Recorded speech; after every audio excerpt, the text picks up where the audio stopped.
Okay, welcome to the National Outdoor Learning Initiative's Community of Practice for schools and districts moving learning outside. The four founders of the National Outdoor Learning Initiative were Green Schoolyards America, the Lawrence Hall of Science, the San Mateo County Office of Education, and 10 Strands. And we would like to welcome you to the Community of Practice. This is meeting number 45. We've been meeting since June of 2020. I'm Nancy Striniste, the Director of East Coast Programs, and I'm here with my colleague, Lauren McKenna, who's the Program Manager for Green Schoolyards America. And now I'm going to turn it over to Lauren to introduce our speaker today. Thank you, Nancy. And again, if you joined slightly later, welcome to the Community of Practice, meeting number 45. We're so excited today to have Sarah Ward here from the National Wildlife Federation. She is the Schoolyard and Community Habitats Program Manager for National Wildlife Federation in New York City. In this role, she develops and manages school and community partnerships, designs and leads professional development workshops, and manages all schoolyard and community habitat design, installation, and maintenance programs. So today she'll share a little bit more about how they've made outdoor learning more accessible through schoolyard improvement programs, as well as share some tools and resources to take those efforts beyond the pandemic. So with that, thank you so much, Sarah, for the ongoing work that you've been doing for schools during the pandemic and well before, and I'm sure well after. And thank you for being with us today. Well, I'll let you take it away. Great. Thank you so much, Nancy and Lauren. It's really wonderful to be here, and hearing that it is your 45th session was a sobering reminder of how long we've been doing this. And I really am grateful for all of your leadership in this space. You certainly inspired us here in New York City. And yeah, so thanks to everybody here for being here and being present and continuing on this journey. So thank you again. I'm excited to be here. My name is Sarah Ward, and as Lauren told you, I am the Schoolyard and Community Habitats Program Manager for National Wildlife Federation in New York City. And today I will talk to you about outdoor learning in New York City. So I'll give you an overview of what outdoor learning looked like before the pandemic, as well as during the pandemic, and then how we're partnering with schools to help them move beyond the pandemic and envision and create spaces that are really restorative and really healing and really supportive of all of the members of their school community. Great. So the mission of the National Wildlife Federation is to unite all Americans to ensure that wildlife thrive in a rapidly changing world. Work supports policies and programs that connect people to nature and work to reverse the decline of wildlife species. We also publish Ranger Rick magazine, which many of you may know, and if you don't, it's an award-winning wildlife education magazine. Our Schoolyards Habitat program is one of our signature environmental education programs, and we have been the host of it since 1996. So Schoolyard Habitats help schools restore native habitat on their school grounds. They provide access to nature and green space for students and families, and they are outdoor classrooms that can be used for learning across the curriculum. I'll definitely share resources and tell you more about the Schoolyard Habitats program later in this session. But just wanted to kind of introduce you to its name. As of now, there's almost 10,000 certified schoolyard habitats in the United States. And so if a school has a place that provides food, water, cover, and places for wildlife to raise their young, then it can be certified as an official schoolyard habitat, and its certification is free for schools. So if you do have a space on your school grounds that supports wildlife in these ways, I encourage you to join the network of schoolyard habitats across the US. Before we jump into the, what outdoor learning looked like in New York City during the pandemic, I want to just give you a really brief overview of some of the opportunities for place-based and community-based education in New York City. So,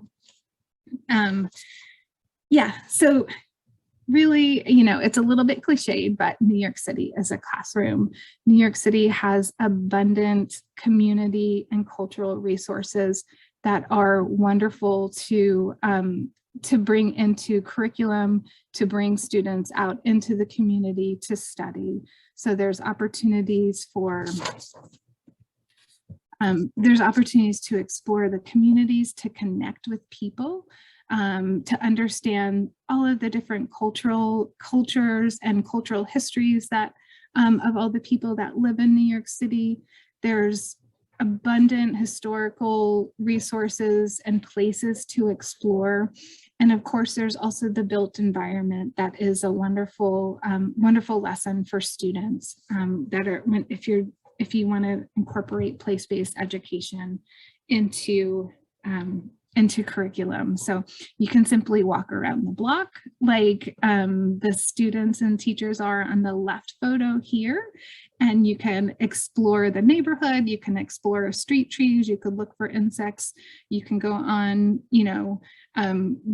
what's called a 10-minute field trip, if that's something. I'm referencing one of my favorite environmental education books there, but it's really just getting students out the door is usually a rich experience. There's plenty of field trip sites too as well. And the students on the photo on the right are on a green roof, a native plant green roof that's in a very industrial neighborhood, but you can see the juxtaposition between the natural areas of the green roof as well as the built environment.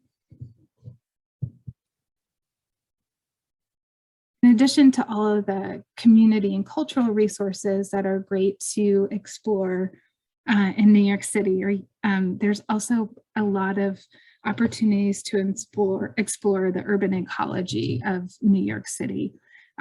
We are surrounded by water here. We have a really rich biodiverse estuary that students can explore on the shoreline or actually on the water. There's beaches, natural areas, wetlands, parks, community gardens. So these are also part of the urban ecosystem and are great opportunities to engage in outdoor education in New York City. As we get closer to the school building, outdoor learning can also support students in your curriculum as well. So you can transform your schoolyard into an outdoor classroom. You can build school gardens, or you can use your schoolyards to engage in other types of play or nature-based education.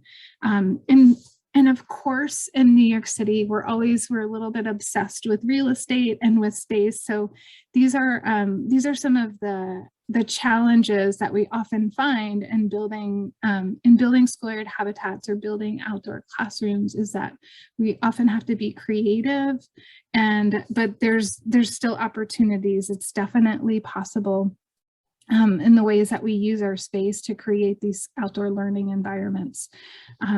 Many of our schoolyards are dominated by asphalt, so you'll see that a lot of school gardens or outdoor classrooms incorporate plants via raised beds or other types of planters. So you're building directly on top of asphalt, but it's possible. We do it.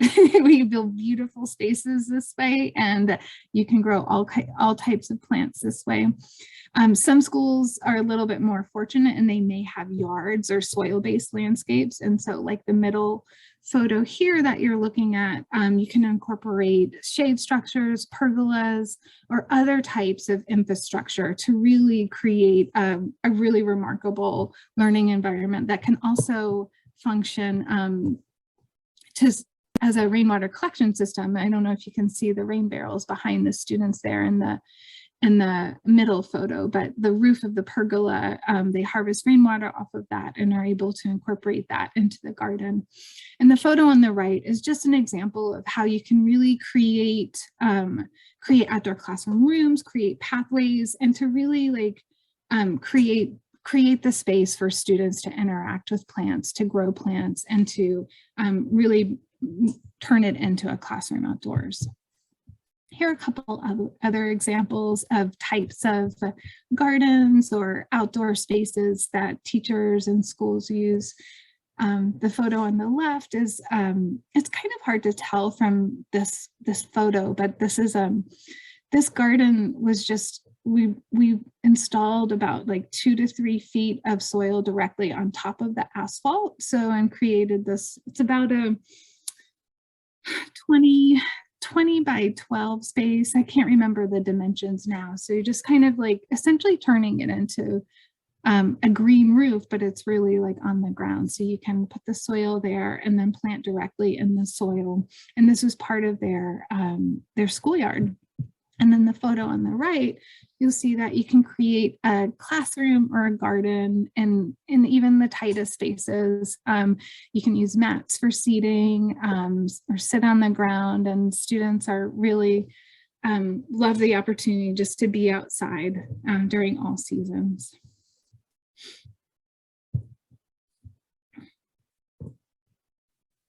So like all of you, when the pandemic started, we wanted to,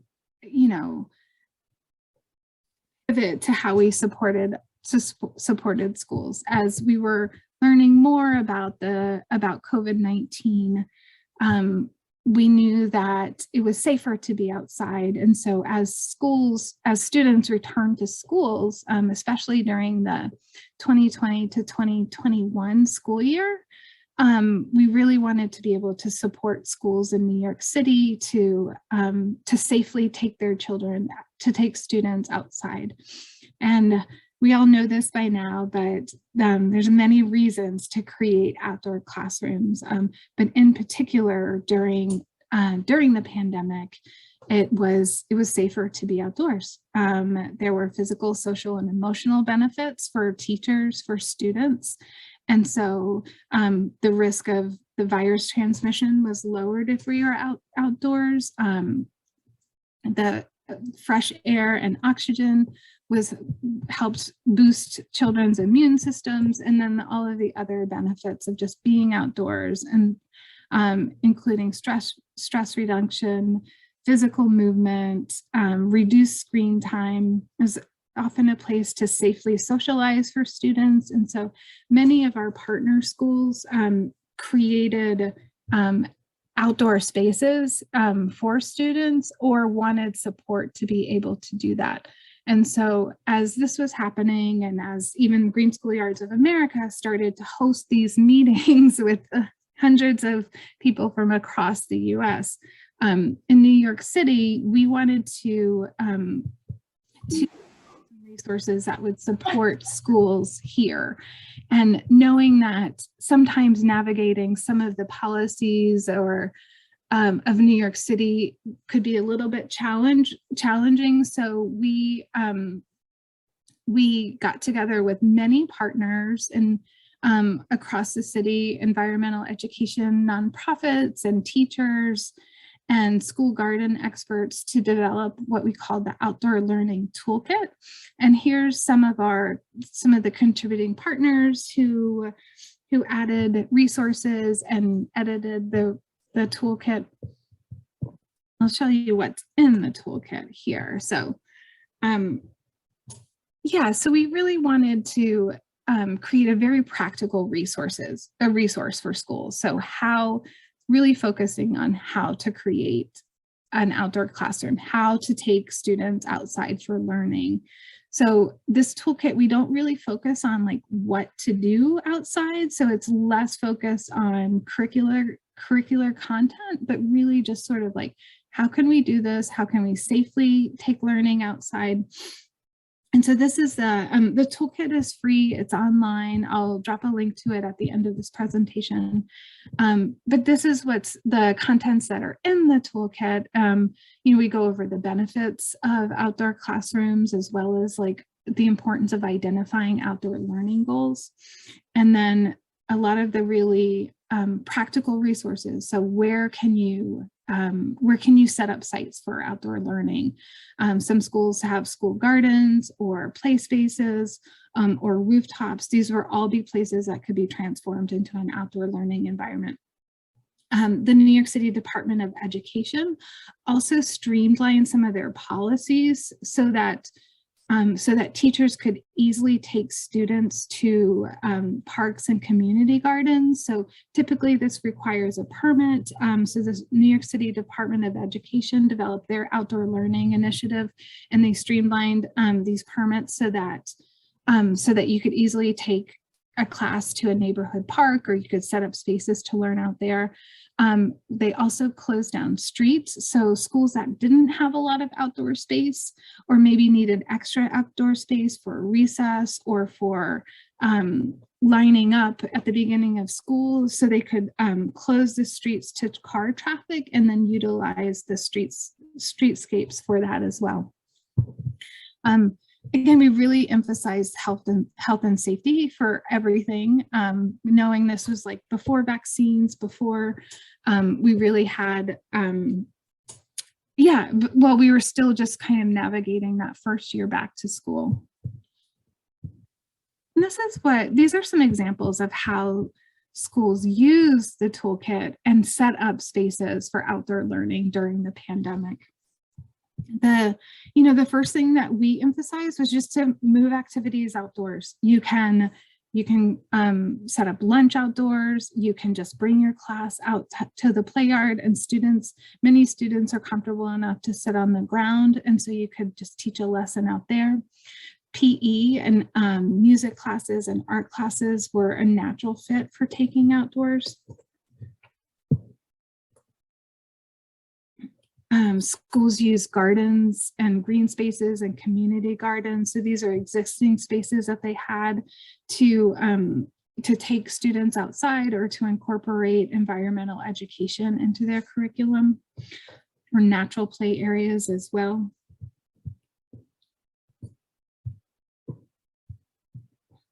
They were very creative with their infrastructure. So throughout the toolkit, we really emphasized resources that a school would already have, or resources that were free.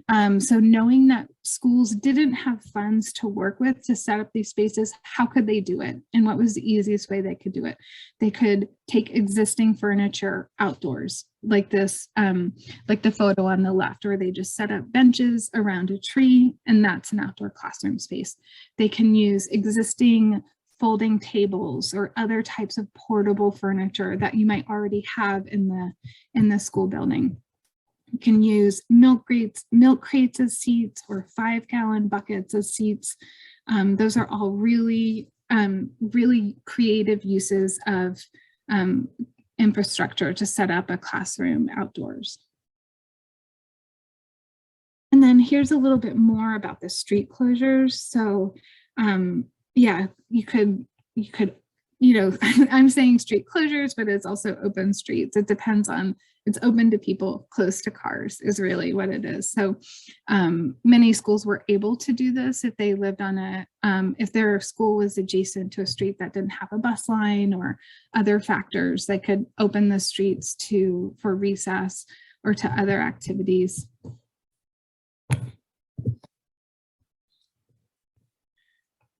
And then I'll just really quickly go through what we're doing post-pandemic, because I'm realizing I'm sort of running out of time. But now that we're kind of, past the scariest part of the pandemic, our collaborations with schools are really focused on envisioning and creating the spaces that the schools want. So really spending the time thinking about, like, what type of space do we want? How do we want it to reflect our community? What is our vision, our big vision for this, and how can we develop a plan to implement this and to install an outdoor classroom or schoolyard habitat. And so when I work with schools, I usually emphasize, like, all of the benefits or all of the ways that you can use a schoolyard habitat. So one, a schoolyard habitat is an outdoor classroom. You can incorporate all types of interdisciplinary learning. It's not just for STEM classes. It's not just for science classes. Any class can incorporate the outdoors as part of their curriculum. A schoolyard habitat is a community gathering space. It's a place for you to come together with families for environmental stewardship, to grow and cook food, to plan events, or to host parties, or any types of activities. Like, this is a place for the entire school community to come together. A schoolyard habitat is a place for play, for restoration, for wellness. We know the benefits of spending time in nature, and we know the benefits, for the academic benefits for students of spending time in nature. And so these are things that you can incorporate into your schoolyard habitat. And then finally, a schoolyard habitat is also a wildlife habitat. So by adding native plants, or by adding plants that support wildlife, you can increase the biodiversity and create a wildlife haven for your neighborhood and community. So these are all of the things that we try to kind of emphasize with schools as we start planning a schoolyard habitat, and really thinking of, spending time on this part so that you can incorporate the whole community's input while you're designing the spaces. We do have a schoolyard habitat planning guide that is a step-by-step guide that walks teams at the school through the whole process of planning and installing and maintaining the schoolyard habitat. So these are the steps that we work with when we work with schools. These are the steps that we take to build the schoolyard habitat or the outdoor classroom, from creating the team, knowing that a successful school garden or schoolyard habitat really requires a team at the school, and it shouldn't fall on the shoulders of one person. Connecting the habitat to the larger community is really important. So incorporating other people's voices, reflecting the cultural wisdom of the community is really important. And then the whole process is very student-led.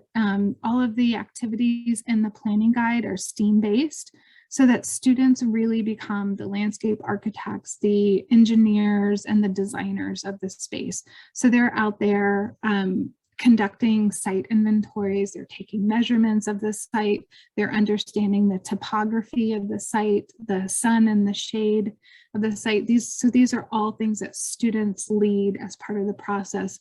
And then they incorporate all of the community ideas into the final design.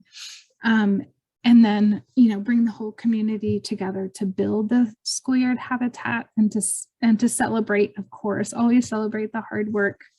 And then the planning guide also will guide you through maintaining the schoolyard habitat, and it has strategies for managing volunteers, strategies for developing seasonal maintenance plans. So really thinking about the long-term success of the site there. I'm going to pause there because I'm kind of running out of time here, so I'll pause there, but I did have a little bit more. I'll definitely drop the link to the schoolyard habitat site. So here are all of our resources. They can be found on this page, at this URL, you can find a link to the outdoor learning toolkit.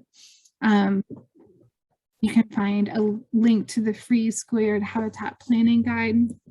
And another thing I didn't really mention here was another resource, curriculum resource that we have developed in New York City, which is an urban pollinator curriculum called Growing a Wild NYC. And so this is for kindergarten through 5th grades, and it features about 20 lessons, many indoor activities as well as outdoor activities, so students can begin to observe, identify, and create habitat for our pollinators in New York City. Awesome, Sarah. Thank you so much. I think these are great resources for urban schools, but for all schools across the country. I know someone was asking about grants and funding in the chat. Is that something you could talk about? Yeah, maybe I'll stop my share so it's a little bit more. So the Department of Education, during the pandemic, they developed some policies and an outdoor learning initiative where they were able to support schools in streamlining some of the permitting process. And they also just recently, in the last month, released grants for schools so that they could build out these outdoor classrooms. And so there's 100 schools in the Department of Education that receive these funds, and will be able to build out these spaces. Yeah, so there's just to give you a little bit more context too, there's about 1,800 schools in the New York City Department of Education. So this outdoor learning initiative was really helpful in just like helping principals and administrators have some extra resources and support, especially during the pandemic. And then in terms of other grants, so there's maybe like other grants that are out there for schools to apply to. So there's different small grants that schools can apply to, and typically how we work with the school is often we receive a grant, and so then we're able to support the development of the outdoor spaces or the procurement of materials and supplies to be able to do some of that, to be able to support schools in creating and developing the site. Does that answer your question, or did you have a question about specific grants? And even in the toolkit, there is, we have a link to a spreadsheet that we were updating, which is all of the grants that were available. And will confess that we may not have updated it recently, but many of them are repeat grants that schools can apply for, every other year, or that often have annual cycles as well. So that is in the outdoor learning toolkit. There's a page about funding there. And sort of to piggyback off of what Nancy was asking and what Laura in the chat was asking, is there anything that you can share about funding at the Department of Education level, and if there's any movement towards funding outdoor learning beyond? Yeah, so it was just, I don't know. So principals do, I guess I'll just say, like, principals have a lot of freedom in how they use some of their budget resources, so that sometimes school, an individual principal or school may have the budget to support vendors or to support purchasing materials. But I will just say that, the outdoor learning initiative that the DOE, the New York City Department of Education, started during the pandemic, they have funded approximately 100 schools with about $15,000 this year, and I think they'll have a second cycle next year. Don't quote me on that, I'm not entirely sure, but I think I saw someone come into the room that may be able to answer that question, but maybe I don't want to call out on someone to kind of give more background on the DOE. Yeah, I'm here, Sarah, if you want me to jump in. Yes, I saw your name pop up, so, and I don't want to, yeah. I just caught the tail end too, and I don't want to disrupt the flow. Lauren, is that okay if Stephen answers that Absolutely, question? absolutely. Welcome, Okay. Stephen. We're happy to have you. Thank you. And I apologize for coming in halfway through the meeting, but I'm grateful for the invitation and the partnership that Sarah and I and some other orgs have been cultivating over the past 2 school years. I did hear the question about funding, and Sarah is spot on. We did, our division, the Division of School Planning and Development, received federal stimulus funds, and we actually submitted proposals to actually like specifically allocate funds for outdoor learning. Initially, we received an approval for $500,000. The good news was that was increased given the need that we expressed for supporting schools with outdoor learning to $1.5 million. And so we took that 1.5, reached out to all of the schools that were a part of the first iteration of outdoor learning program and the schools that were continuing in the initiative for this school year. And just a caveat there, because I saw this in the chat as well about non-public schools. Yes, there are non-public schools and public charter schools that are a part of the initiative, both this school year and last school year.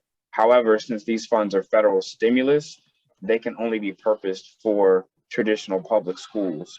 And so what we did was reach out to all of the principals within the initiative that are traditional public schools, let them know that we had some funding available, gave them parameters on how they could spend the funds, and then essentially just asked them if they wanted to enroll and be recipients of these funds. Of the schools that we reached out to, about 95 schools said yes. And so 95 schools were granted around $15,000 in what we call school allocation memorandums, which are like small grants that schools can use, and they can partner with community organizations to purpose those funds and support the work that they want to do in bringing outdoor learning to life, or to just supplement the work that they're already doing.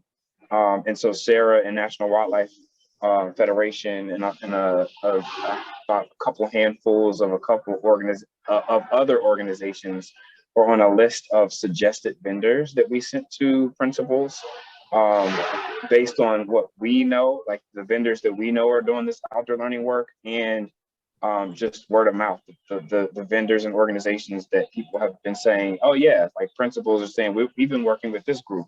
And so we just added them to this list of suggested partner organizations that they can reach out to kind of lighten the load of spending these funds. And I don't know if you've looked at today's news, especially in Chalkbeat, you probably saw schools are having some challenges with spending down some of the federal stimulus funds. And so as I was thinking through trying to like help mitigate that and reduce that risk of our schools falling into that category, we wanted to at least try to give them some support to manage that, so that they could, once they got the funds, start reaching out to these organizations to help them use the funds in a wise way. Stephen, can I ask, what are the guidelines for, they can use the funds to partner with community organizations for staff support and training and things like that? Yep. So they cannot use it for internal staff. So if it's like per session for teachers, you can't use it in that way, but you can use it for if there are staff in a community-based organization that you want to come in and train your teachers. Yes, you can use it in that way. And they can also use it with supplies. I am blanking on the other 2 categories, but I know for sure it is other than personnel. So supplies, vendor orgs, trainings, And even with supplies, there is, I think most folks on this call may be aware of Shop DOE. So it's like a very direct place where schools can go and access certain supplies. So that's outdoor infrastructure, like shelters and seating and storage and things like that.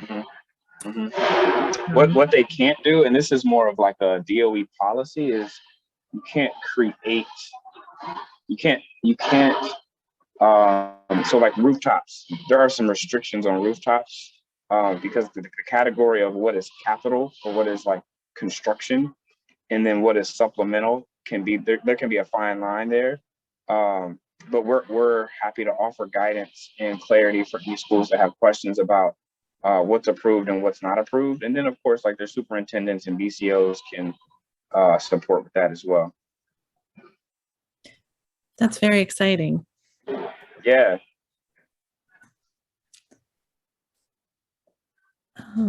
Thank you so much for both of you being here. And I do want to give a few minutes for breakout time, but are there any other last minute questions for Sarah or for Stephen?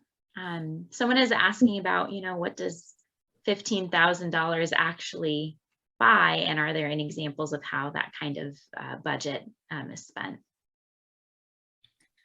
Yeah, I can jump in here and just say that $15,000 can really help you build a really nice garden outdoor classroom. You may not be able to build large infrastructure like pergolas or pavilions or things like that, but I would say like you can certainly build out raised beds. You can be creative and you can build a lot of the infrastructure too. And that's a nice way to bring the community together, is to have volunteer days and to do some of that installation with volunteers so that you're not paying having to pay for that service, because often labor can be really expensive for build outs of places. So that's one thing that we try to do to help sort of like keep the costs down, is to bring and that's a great way to just build engagement, incorporate engagement into the process too. So I'd say you can definitely build out some garden beds. You can buy some furniture. And even like one of the pergola that I had an example of, it wasn't a great photo of it, it was just kind of in the background, but even something like that, we were able to contract with someone to do about, like, I think that was about $20,000. So, and that included labor too. So it's, yeah, $15,000 will can really support the process. I've seen schools build gardens with much less, right? Using upcycling materials or getting plants, sharing plants from other gardeners. So it's a lot to work with. Yeah. Are there any other last minute questions for Sarah or for Stephen?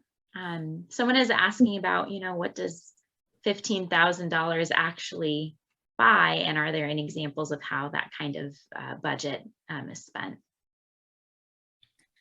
Yeah, I can jump in here and just say that $15,000 can really help you build a really nice garden outdoor classroom. You may not be able to build large infrastructure like pergolas or pavilions or things like that, but I would say like you can certainly build out raised beds. You can be creative and you can build a lot of the infrastructure too. And that's a nice way to bring the community together, is to have volunteer days and to do some of that installation with volunteers so that you're not paying having to pay for that service, because often labor can be really expensive for build outs of places. So that's one thing that we try to do to help sort of like keep the costs down, is to bring and that's a great way to just build engagement, incorporate engagement into the process too. So I'd say you can definitely build out some garden beds. You can buy some furniture.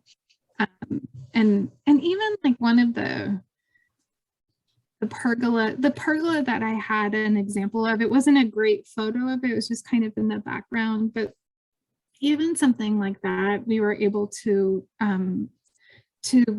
contract with someone to do about, like, I think that was about $20,000. So, and that included labor too. So it's, yeah, $15,000 will, yeah, can really support the process. I've seen schools build gardens with much less, right? Using upcycling materials or, you know, getting plants, sharing plants from other gardeners. So it's a lot to work with, yeah.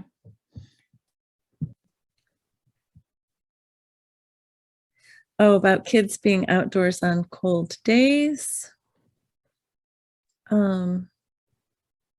We've just had a couple incidents on Twitter, parents videotaping children outdoors on cold days, posting it, which is inherently problematic, and riling up this inhumane concept of having children outside.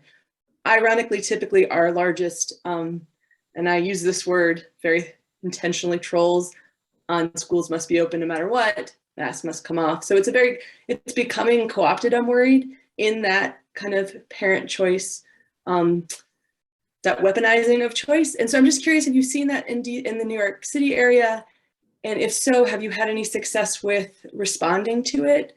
It's still just kind of seems to be popping up around here and then disappearing, but I'm very concerned it's about to, maybe it'll get warmer before we have to worry about it, but it just kind of keeps catching me off guard, so. You know, Stephen may have a different perspective, but I have not seen this in New York City. So, you know, New York City public schools, they've always had recess outdoors, and I don't know what the temperature is for them not, I mean, it's something like 0 degrees, I think, for them not to go. I mean, don't quote me on that because I don't know, but they know that it's important for kids to go outdoors and have, you know, at least recess.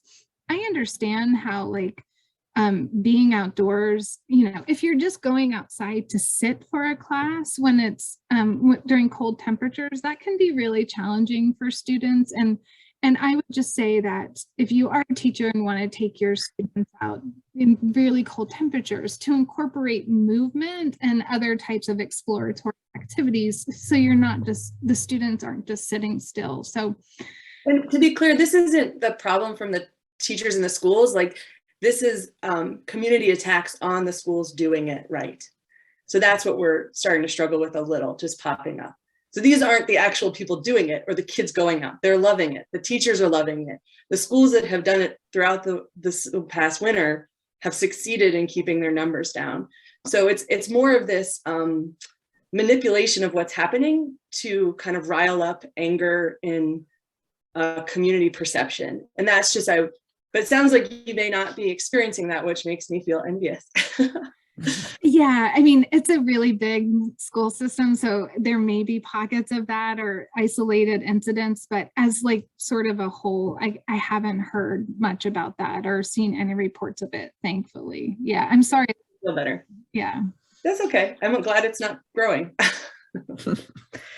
I put a link to our cold weather resource that maybe we should be tweeting out and posting more often over, you know, it is getting warmer, but that might help to counter that. And also we just always point to Portland, Maine as our heroes in staying out through the whole winter and doing outdoor learning, no matter the weather. And they made it through the pandemic, well, knock on wood, and are now working on a really robust long-term plan for outdoor learning embedded into their curriculum.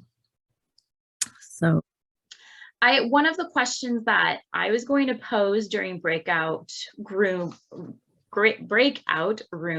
time was about what is happening in your own communities, and specifically around wildlife habitat and integrating that with schoolyard outdoor learning.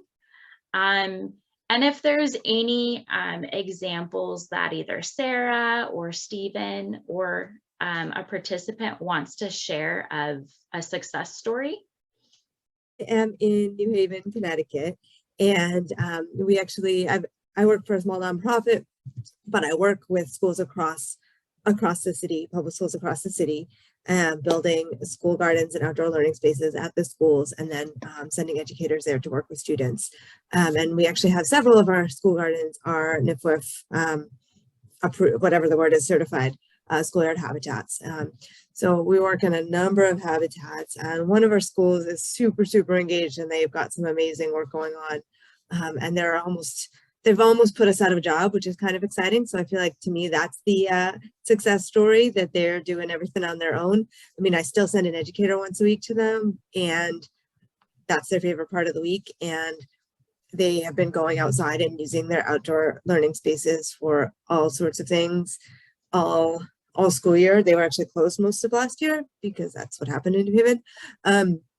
But yeah, they've been using their outdoor learning spaces amazingly. They've been designing and creating their own major outdoor events, school-wide events at that school. I had a bunch of kids up in the woods behind the school building forts last week, which isn't really directly habitat, but is definitely outdoor learning, and has all the other benefits of outdoor learning except for the poor little butterflies. And they've got a really beautiful schoolyard habitat that we had a bunch of fifth graders repairing all the erosion problems this fall, and like moving big rocks and stuff. And I don't know, they're doing really well. That's so good. Yes, one quick example I can share is my sister is a third grade public school teacher, and she's had a California native plant garden, and the door to her classroom just happened to be right next to the classroom. And so on warm days, she could open her door, and the smell from the sage would wave to the classroom. And even though there wasn't programming associated with her own curriculum besides the school garden instructor curriculum, the students were walking through the garden and having recess and reading time out there, and it was super easy access. But they also saw the change in the seasons over time, and so maybe that there's a little bit more they could do to integrate more, but it's certainly something that she missed during the pandemic, and we're happy the kids are back there now. We're going to wrap up the meeting. So again, thank you so much, Sarah and Stephen, and all of you. The world feels like a very heavy place for many reasons, and we're so grateful for the inspiring leadership that all of you showcase in your own communities, and the work that you've been doing either recently or have been doing for years and years. So keep it up, keep working with your communities and your own little corner that you're working in. All of that makes a big difference. We're so appreciative of Sarah taking the time to be with us today, and what a pleasure to have Stephen Chambers here to offer your perspective from your institutional role.